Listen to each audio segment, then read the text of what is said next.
हम भारत के लोग शर्मिंदा हैं क्योंकि लोकसभा में ऐसा कुछ हुआ है जो वाकई शर्मिंदा कर दे।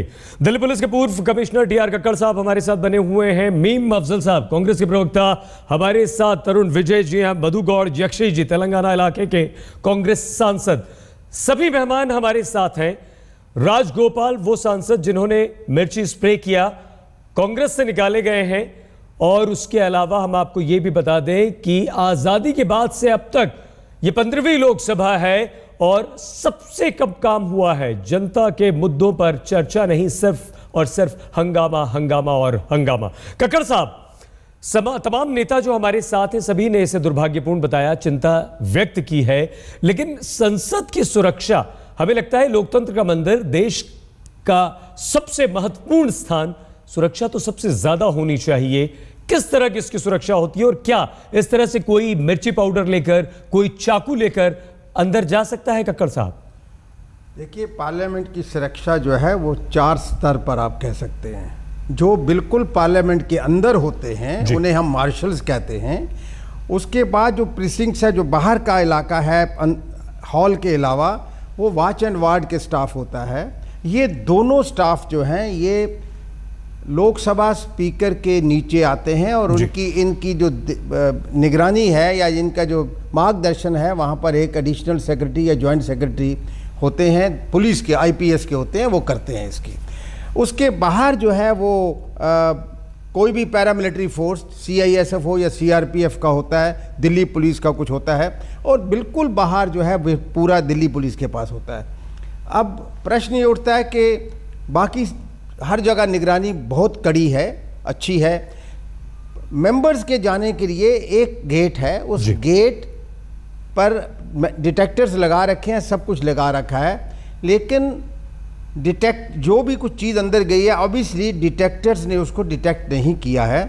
और फिजिकल जो उनकी सर्च है वो क्योंकि एमपीज हैं तो उस तरह की फिजिकल सर्च नहीं होती है, लेकिन क्योंकि इस तरह का हंगामा होता रहा है और पता था कि ये जो एमपीज हैं जो तेलंगाना को अपोज कर रहे हैं कुछ भी कर सकते हैं, तो शायद अच्छा होता कि उनको मार्क करते, वो वॉच एंड वार्ड के जो लोग हैं मार्क करके उनको हर एक को फिजिकली चेक कर लेते, तो इसमें कोई मुश्किल नहीं था।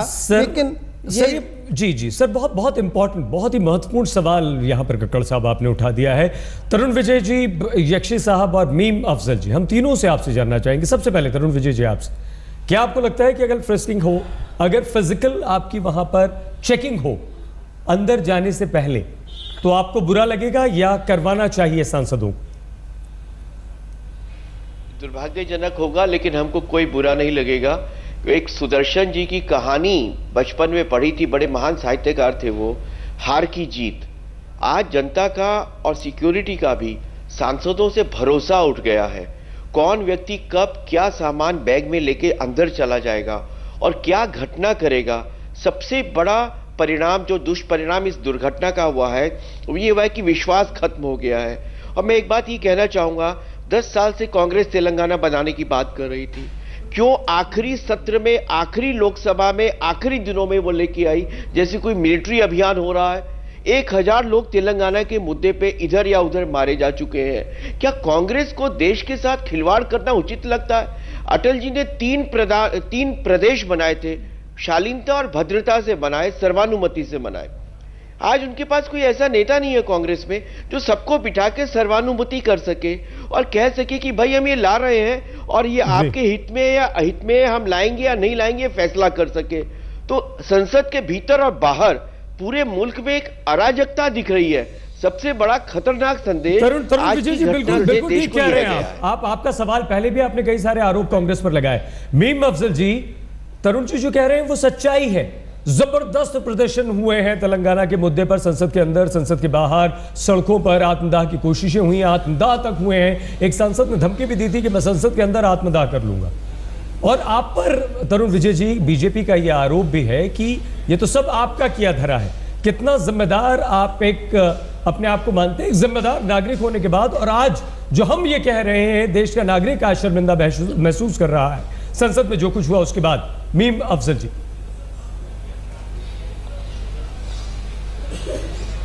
देखिए, सबसे पहले तो मैं ये कहूंगा कि तरुण जी को कम से कम इस डिबेट में सियासत नहीं करनी चाहिए। तेलंगाना का मसला आज का नहीं है, 50 साल पुराना है। उसकी सारी हिस्ट्री आपको मालूम है, और ये बिल किस तरह से आया, कितने साल लगे हैं, उसकी डिटेल्स हमने बार बार प्रेस कॉन्फ्रेंसेस करके टीवी डिबेट्स में बार बार दिखाई है, बार बार बताया है उसको। उसकी तफसील में मैं नहीं जाना चाहता हूं, चूंकि ये मौका नहीं है। मुझे आपने जो एक बात कही, सबसे अहम बात यह, क्या एमपीज की फ्रिस्किंग होनी चाहिए? बिल्कुल सर, बिल्कुल। फैसला तो स्पीकर को कर रहा है, और लेकिन आपकी राय भी तो अफजल साहब पता चले। तरुण विजय जी ने कहा कि दुर्भाग्यपूर्ण होगा, लेकिन हम कर पाएंगे। मेरी बात सुन, मैं आपकी निजी राय बता दीजिए सर, उसके बाद अपनी बात प्लीज पूरी कीजिए। देखिए, मेरी बात सुनिए आप।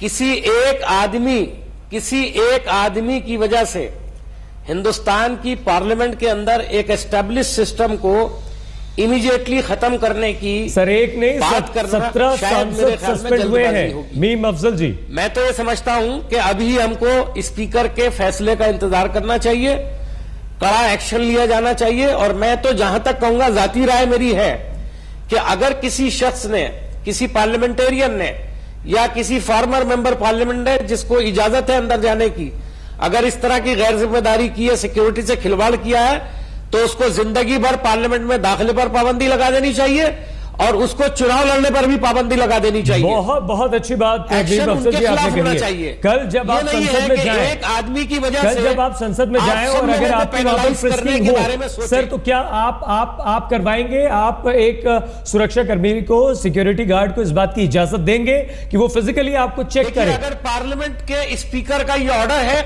तो जाहिर है मैं कराऊंगा। और आपकी निजी राय सर? अगर ऐसा है तो कराऊंगा, लेकिन मैं जाती तौर पर पसंद नहीं करता हूं इस बात को। जी जी, मधु गौर यक्षी जी, पार्लियामेंट का मेंबर, बहुत तारीफ करूं विजय जी ने आपकी की थी। आपको सबसे सुसभ्य, इसके बारे में सोच भी नहीं सकता कि कोई आदमी गैर जिम्मेदार हो सकता है इतना। बिल्कुल बिल्कुल ठीक है। मधु गौर जी, क्या आप निजी तौर पे क्या मानते हैं? जी, पहले तो तरुण जी कहते हैं कांग्रेस ने 10 साल से रखा है। जब पहले डिमांड करते कि कांग्रेस के साथ जल्दी से बिल लेके आइए, हम समर्थन करेंगे। जब बिल लेके आए तो कहते हैं कि इतने लास्ट मोमेंट में क्यों लेके आए। तो 3 साल से इस पे चर्चा हो रही थी, सिलेक्शन कमेटी थी, वेरियस डिफरेंट कमिटीज था, उसका चर्चा हुआ। जैसा अभी तरुण जी कह रहे हैं, तो उनको ये भी सोचना चाहिए, जैसा आंध्रा के कांग्रेस सांसद जो विरोध कर रहे हैं, वैसे ही उनकी बीजेपी पार्टी आंध्रा के वेंकैया नायडू जी भी तो विरोध कर रहा था राज्यसभा में। तो बीजेपी की ये डबल स्पीकिंग है। जो ये जो मुद्दा, इमोशनल मुद्दा है, ये प्रकाश जावड़ेकर ने पूरा बिल के बारे में बहुत बोला है। बिना कोई डिस्कशन पास हुआ था छत्तीसगढ़ झारखंड का भी। इसमें कांग्रेस की दोष नहीं कर सकते आप। 2 सांसद ने जो गैर जिम्मेदारी की जो हरकत की, वो सांसदों के खिलाफ कार्रवाई करनी चाहिए। जो तेलुगु देशम के कांग्रेस से बहिष्कृत MP 1-2 है, इनके खिलाफ सख्त कार्रवाई होनी चाहिए। वो हमें भी मारने के लिए आया था, किस तरीके से उसने ग्लास तोड़ा और हर सांसदों को घायल भी कर सकता था। ये तो प्री प्लान था। 11 बजे ये लगड़ पार्टी राजगोपाल ने बयान दिया, 11 बजे बयान दिया कि देखना 12 बजे में क्या चाहते हैं कि तरुण विजय जी इसे दुर्भाग्यपूर्ण बताते हैं कि मुझे अच्छा नहीं लगेगा, लेकिन हाँ मैं करवाऊंगा। और यही बात मीम अफजल साहब भी कहते हैं कि पसंद तो नहीं है लेकिन करवाना पड़ेगा, करवाएंगे। आपको लगता है कि कोई सुरक्षा गार्ड देश के सम्मानित सांसदों, भले आप उसे इस बात की इजाजत दी गई हो, उसे इस बात की छूट दी गई हो कक्कड़ साहब, लेकिन वो देश के इन सम्मानित सांसदों को, जो संसद में बैठकर कानून बनाते हैं, देश चलाते हैं, क्या उसकी हिम्मत हो पाएगी? और क्या आप ये अधिकार उस सुरक्षा कर्मी, सुरक्षा गार्ड को दे पाएंगे? हमारी सुरक्षा व्यवस्था दे पाएगी? सर, एक दफा एक स्तर पर अगर निर्णय हो जाता है कि इस तरह की उनकी फ्रिस्किंग करनी ही होगी, तो सुरक्षा गार्ड में उसको कोई प्रॉब्लम नहीं आनी चाहिए, क्योंकि वो जितनी भी शालीनता से वो कर सकता है वो करेगा। जो मकसद उसका है वो यही है कि कोई ऐसी चीज़ ना चली जाए जिससे अंदर जाके हो सकता है। लेकिन ये अवश्य है कि हमें स्वयं एज सुरक्षा कर्मी ये अच्छा नहीं लगेगा कि उस मंदिर में जाने वाले लोग जिनकी हम इतनी इज्जत करते हैं, उनसे भी हमें भय है तभी तो हम सर्च करना चाहते हैं। हम पर्सनली हम नहीं चाहेंगे कि ऐसा कुछ आदेश मिले। हम भारत के लोग शर्मिंदा हैं। जी हाँ, क्यों, ये आप बहुत अच्छी तरह से जानते हैं। रेणुका चौधरी कहती हैं हमें तो पता था हंगामा होगा, लेकिन हमने बिल को टेबल कर दिया है। राजीव शुक्ला ये कहते हैं कि सांसदों को मारने की साजिश थी, जबकि एक सांसद आत्मदाह की धमकी दे चुके थे। मंशा पर सवाल, मीम अफजल जी कांग्रेस की खड़े होते हैं। वोट ऑफ अकाउंट के बाद ही अब चर्चा होगी, तो ये ऐसा क्यों टेबल करने की जल्दबाजी क्यों दिखाई गई? और तरुण विजय जी के तमाम आरोपों के जवाब आपको देना है। कुछ ही मिनट हमारे पास बचे हैं। मीम अफजल जी, जवाब हमें तरुण विजय जी का भी लेना है।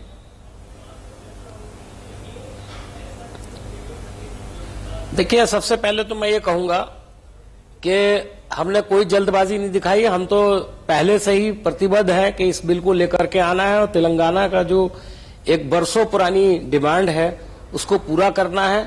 और ये अभी हमारे जो सांसद बैठे हैं कांग्रेस के, उन्होंने बता ही दिया है और मेरे पास पूरी प्रोसीडिंग्स इसकी कार्रवाई की मौजूद है जो 3-4 साल में हुआ है।